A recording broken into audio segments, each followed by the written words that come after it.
Hello again. My name is Pia Prana Muggerud, and I love to support, coach, and ultimately also talk about good girls.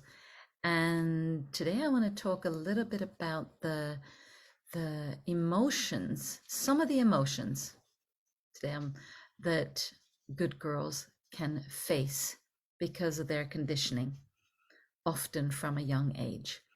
And today I want to talk about the emotion of anger. Now, for any of us, anger is an emotion that is not readily accepted in polite society, and yet it's such a powerful force. And most of us, we don't have outlet for our anger.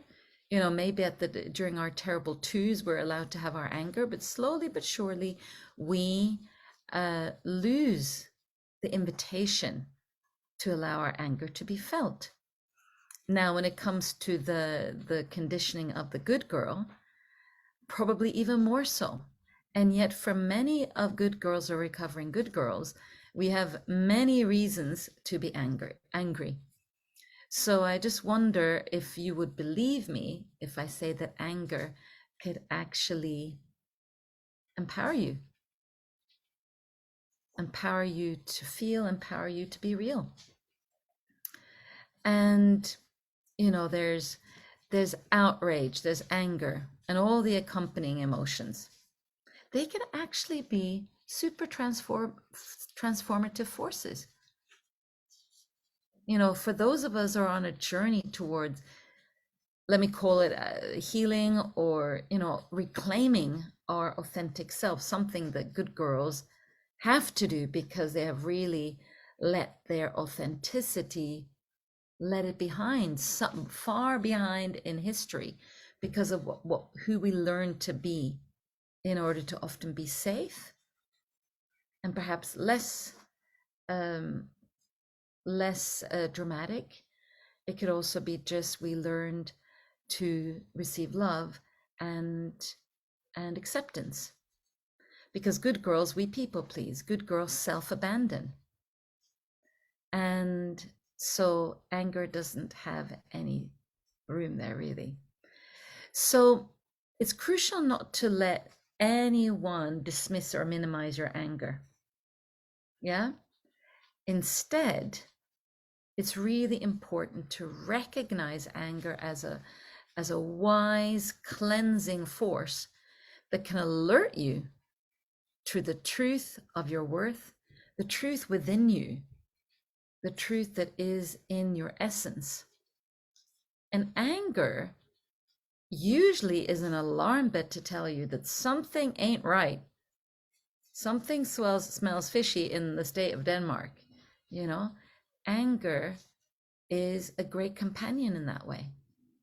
And anger is also a necessary step in recovering from perhaps the personal and collective violations that many women experience.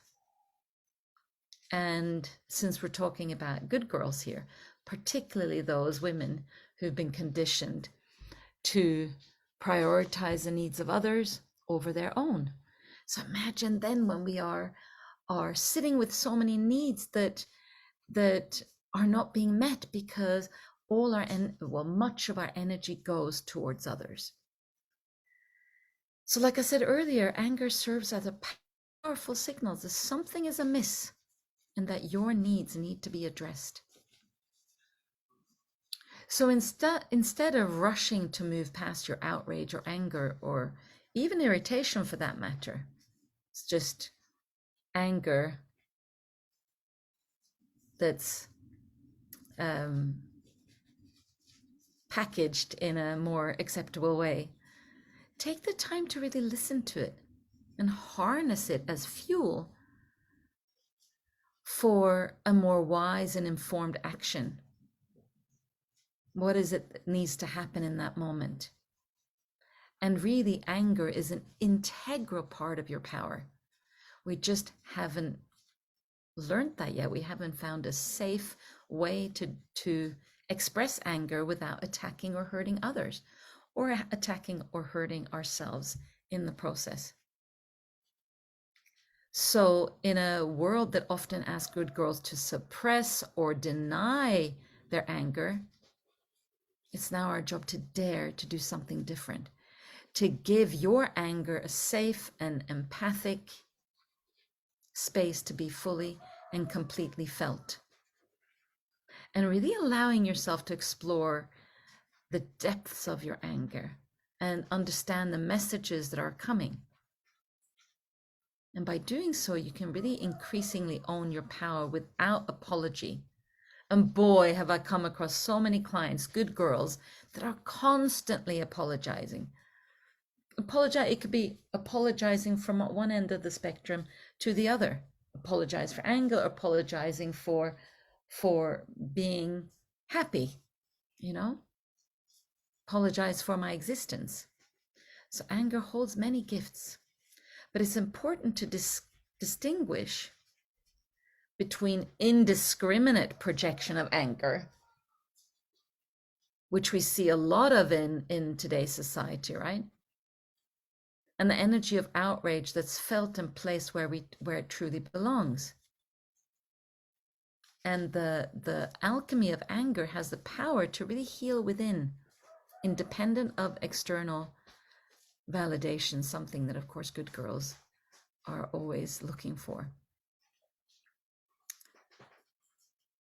So when you work with a coach or a trusted counselor, therapist, you can actually work with the support of them to express your anger. Yeah, you can do that in a healthy way.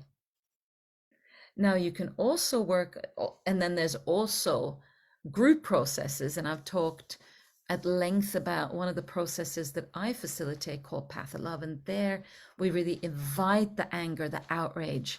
We invite all those words that you've swallowed for years, maybe for decades for some of you, to come out.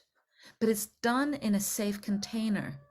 And that's the important part here, because like I said, very often it's anger comes out when we just can't handle whatever X anymore, right?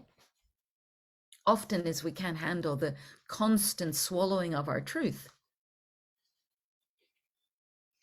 But when you're just on your own, which is also totally possible, but I strongly urge you to work with a professional or in a group setting. But if not, there are simple things you can do. Well, first of all, you can start with actually journaling and getting some words down on paper. Yeah, I actually many years ago, it wasn't so much a letter of anger, but it's a letter towards one of my parents to speak all those things that I had swallowed. And then slowly, I could start accessing my anger. And one thing I used to do, I'm guessing it was about 20 years ago now, I would put on what I called angry female music. And I would turn it up so loud that I probably lost some neighbors over this, or created some anger, turned it really loud, and then I would dance and move the body and really just move my anger, dance my anger. Something that was incredibly freeing. You can get one of these noodles that are that a lot of people have in their pools, or you can get to take on holiday with you, and you can bash it maybe on the floor in your living room, something like that, and really just get the anger out that way. Or take the pillow and either hit it against your mattress, your empty mattress, or punch the pillow on your mattress. So you can really, those are great beginners, if I can say so, beginner's way of safe ways of getting your anger out. But then, as you graduate and needs more support, I highly recommend group work and working with an individual, one-on-one with a professional. So, collecting female outrage, including that of good girls, is really a nectar that the world needs. It is a force that can bring about meaningful change and challenge the status quo also. Enough about staying quiet about injustices towards yourself or others. Because the more you start speaking up against injustices towards yourself, you start feeling perhaps the courage to speak out of bigger issues, right? And by embracing your anger, you could tap into the wellspring of power and resilience that can really shape a future, a brighter future for you and for others, for all of us. And I certainly want to be part of creating a world where our voices in our anger, they're heard and they're honored, especially for those who have been conditioned to prioritize the needs and expectations of others. And I want to live in a world where I'm not afraid to speak my truth. And we've seen a lot of that recently, that the individual truth is not welcomed. But I really believe that together we can transform outrage, paving the way for our own deep authenticity. Yeah. But really, I always advocate that you find a way to express your anger in a safe and responsible way and not lashing out at others. That solves nothing. Yeah. If anything, it just creates more problems. So remember, anger is not a flaw. And it's not an obstacle to overcome. It's really a vital part of Good Girl's healing process. So embrace it, listen to it, and let it guide you towards a life that's aligned with your true self, with remembering who you are and what you stand for in this world. So I'd love to hear your insights, what you got from this video in the comments below this video. And until next time, have a beautiful rest of your day. Bye for now.